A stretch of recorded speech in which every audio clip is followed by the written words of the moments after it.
મને ખાલી કહી દો ને બરોબર આ બેઠો છું એકદમ પાક્કું.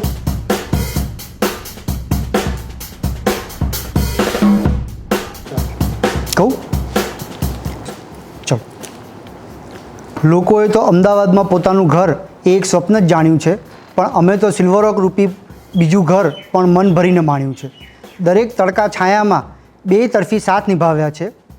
દિલ દિમાગમાં જ નહીં, નસ નસમાં એકબીજાને વસાવ્યા છે. ક્યારેક પડકારો સહ્યા તો ક્યારેક ઉત્સવો ઉજવ્યા છે.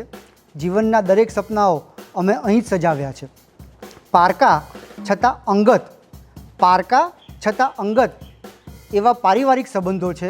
બોલ્યા વગર પણ સમજે એવા મિત્રો અને અહીંયા વડીલો છે. શું કહેવું, કેટલું કહેવું એ આજે નથી સમજાઈ રહ્યું.